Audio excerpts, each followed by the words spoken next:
in an understanding way, as with someone weaker, since she is a woman, and show her honor as a fellow heir of the grace of life, so that your prayers will not be hindered. So there we see Peter giving instruction to the husband how he's to live with his wife. So let's kind of break this passage down. And as we do, I want to share something that I've in the past have looked over.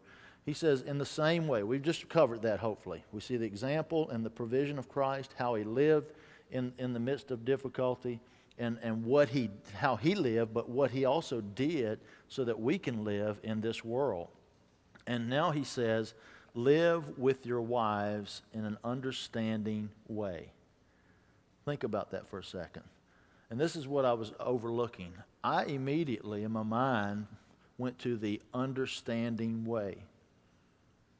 But he says something before that, doesn't he? Live with your wives. Now think about the word live. When I tell you this is how I live, or how do you live, what comes to your mind? Is it something you do once in a while? Or is it something consistent, day by day by day? Continuous. Which is it?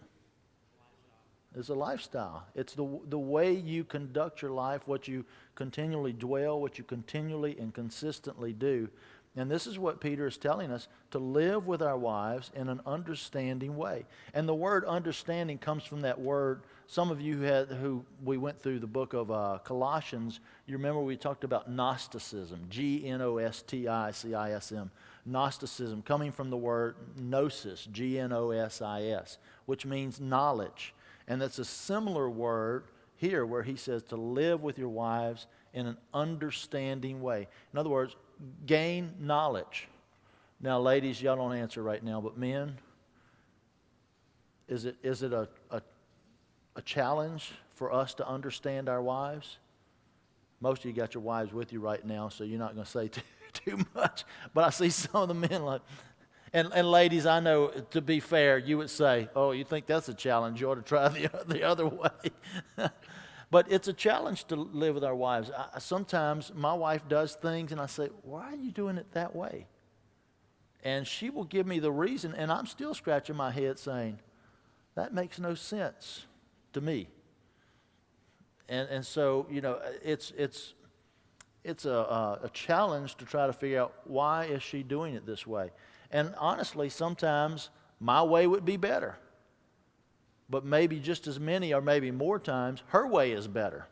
Because she's considering things that I'm not thinking about, coming from my perspective. And I think this is so important for us to remember. When Peter says, as with someone weaker, he doesn't, listen to how the emphasis. He doesn't say, live with your wives in an understanding way, as with someone weaker, since she is a woman. Are you getting that? He's not saying that. He's saying, since she is a woman. And we'll get to that in a second. I'm jumping ahead of myself. But we're to understand our wives, which means that it would indicate knowledge. So the husband's to live there, to be continually and consistently working at growing in his knowing of his wife. Now, that's my little phrase, so hopefully it'll help you remember. Growing in his knowing. Men, are you growing in your knowing of your wife? Are you growing in that? You may still be puzzled, as some of us are, but that's something we ought to be doing. We ought to be growing in this knowledge of our wife. And it's just like anything that we gain knowledge of. It's not all at once, is it? It's something little by little. I think, I'm going to forget who it said, which prophet said this, but line upon line, he's talking about the scriptures, but line upon line, precept upon precept. We're to be growing in our knowledge of our wife. And there's reason for this. First, he continues, he says, as with someone weaker. Now, notice what he does not say. He does not say, as with someone inferior. And I think this is a great issue when we see feminism and we see women rebelling against this idea of a man being the head of the home and having a role that a woman doesn't have. Many times it may be because they've seen men who've treated women as though they're inferior. He does not say she's inferior. He says she's weaker, which are two very different things. And so, men, we'd understand our wife is weaker. She's weaker in many things. She may be stronger in some things as well. Don't misunderstand. But when he says, as with someone weaker, I would say that tells us that we're to recognize God's design for a woman. Think about that. And women, I'm not going to put you on the spot, but if I were to ask you, or by and large, would you acknowledge that men are generally stronger than women?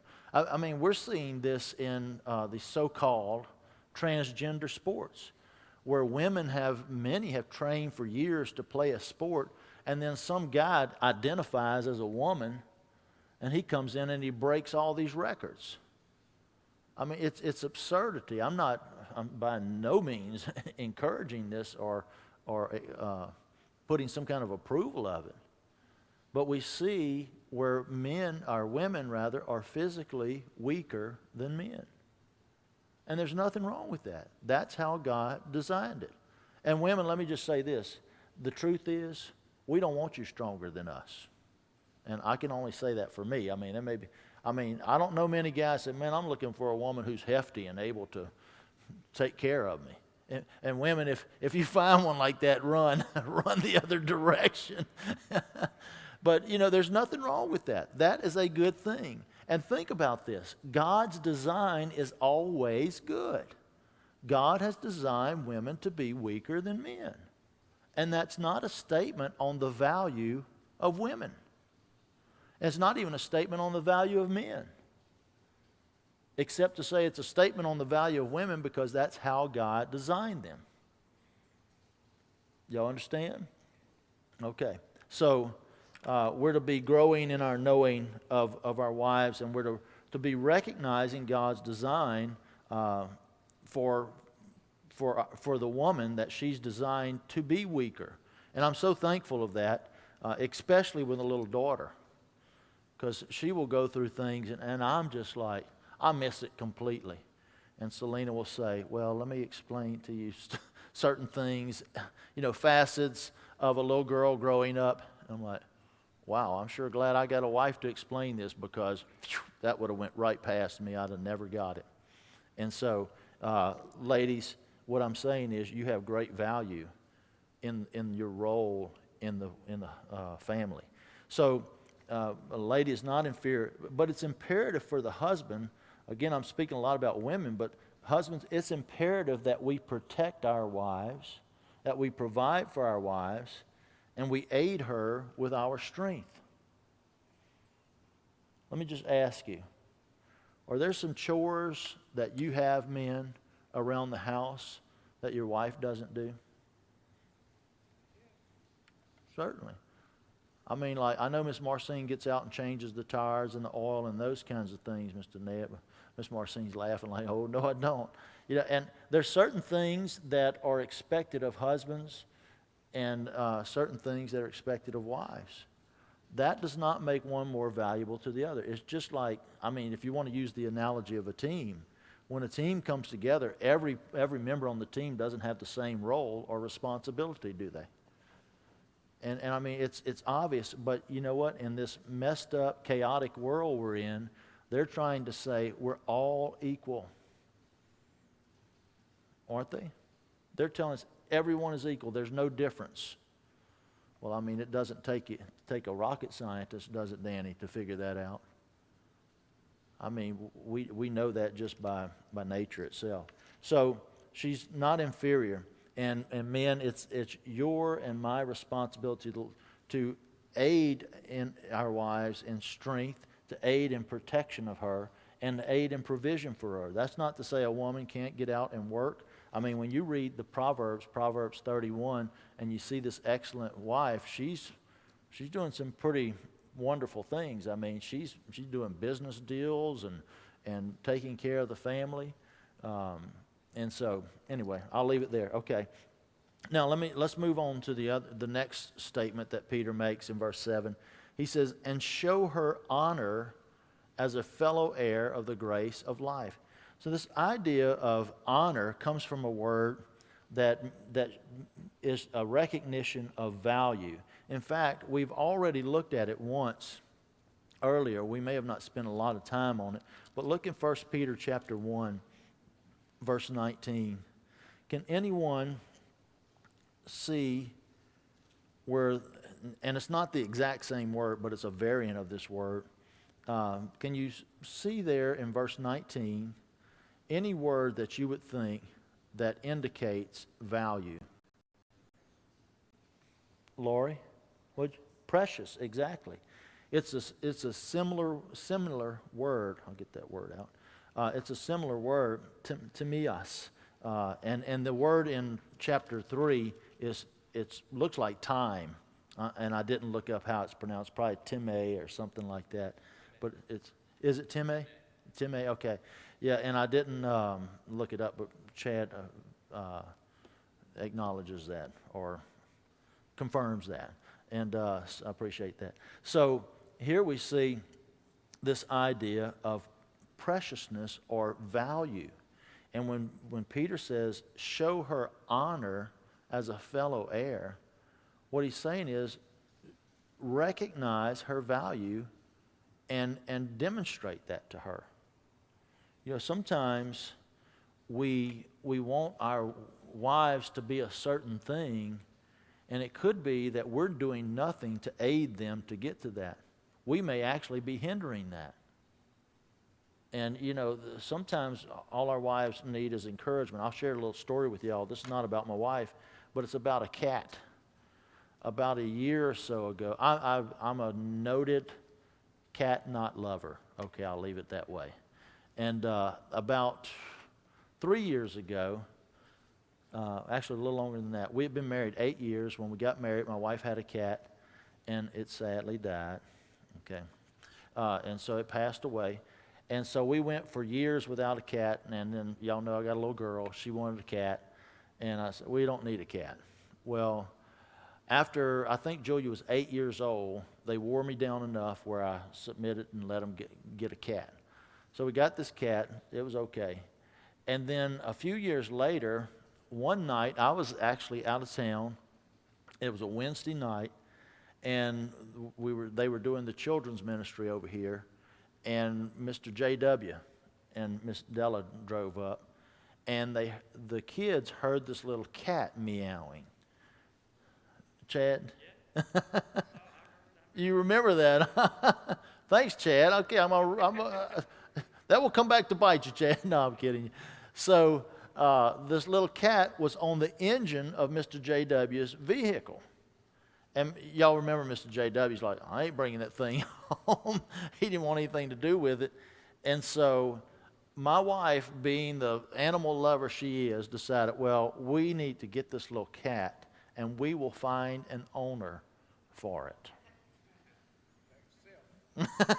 Yes. And so they called me after church. They said, oh, we've got news for you. Well, I knew that's not a good thing. And she said, they told me the experience. The little cat came, and nobody wanted it. So, Chad, you didn't want it, evidently. Thanks a lot, Chad. And so, so nobody wanted it. So Selena decided, well, we're going to bring this cat home, and we will find an owner. Just imagine the search that she went through. And the only way I can liken that is, you know how a criminal would look for a cop? Kind of a similar search, you know. And I said, yeah, you're going to be looking like a criminal looks for a cop for the cat. Well, needless to say, we got the cat. And here I am, a noted cat unlover. I'm going to put it in a nice way. And this cat is typical cat. I mean, everything that I did not like about cats, this cat was. This cat has become my favorite animal. We got a dog, and it's more favorite than it's hilarious to watch this thing. And so I'm forgetting why I'm even telling you all this. Yeah, the value of something. Yeah, a precious cat. But I guess my point in telling you all of this is that we got this little cat, and I kind of determined, well, they want it. So I'm going to just try to enjoy it. Well, I did, and the Lord, I can only attribute it to the Lord. Y'all might get offended by me saying the Lord did that. but you'd have to know my unlove for cats to understand this. And so we've enjoyed this. But when I see the value of my wife, she sees something like that, and her heart goes out to it. My heart's kind of like, no, give it to somebody else. And that is one small illustration of how our lives are, men. There may be things that we don't see any value in, and if we will honor our wives and see the value that they have and that they contribute to our relationship, we'll be blessed by it. I'm not saying you'll end up with a cat. That's not my point. But I'm saying we will be blessed if we let our wives just deem things valuable that we may not see. And they see that in our families. They see that in other people. They see that in neighbors. So as we value our wife, we do that. There's several ways I want to suggest that we can do that, men. First of all, we value her as a helpmeet. You know, when the Lord said it's not good for man to be alone, I will make for him a helpmeet, in the account of Genesis, he looked through all his creation. There was none suitable for him. So he made woman from the rib of man, someone corresponding to him. You know, and we can get very attached to animals, and you can imagine here's Adam in the garden. He's got all this wonderful creation, but there was no one suitable for him. And so when God designed woman, he designed her for man. And so we need to recognize when he designed a helpmeet that that's a valuable thing. And ladies, y'all might be thinking, well, these are such simple things, and they are. But you know what? Sometimes as men, we miss the simple things. But we value her also as a mother. You know, your wife adds a tenderness to your family that you may not add. And so value her as a mother. And men, I'm not excusing us to not have a tenderness towards our family. And then as a keeper of the home. And then, as Peter says, we value her as a fellow heir. Think about this, a fellow heir of the grace of Christ. And let me just elaborate a little bit on this idea of being a fellow heir. She's one who is on the same walk with Christ as you are. Think about that. And men, do you ever need help in your walk with the Lord? Do you ever need encouragement in your walk with the Lord? Yeah. Thank you, Mark. I appreciate somebody acknowledging that. I know as men, we have this tendency to think, man, I'm John Wayne. I don't need any help. I can get through this. But the truth is, God designed the church so that we would have believers to fellowship with and to encourage us to want to love and good deeds, as Hebrews 10 tells us. That we are not in this alone. And so she's on this walk with us, and we ought to encourage her in this. But also, we ought to acknowledge as we assess, if you will, the value of our wife, we need to acknowledge that she's one who has spiritual insight.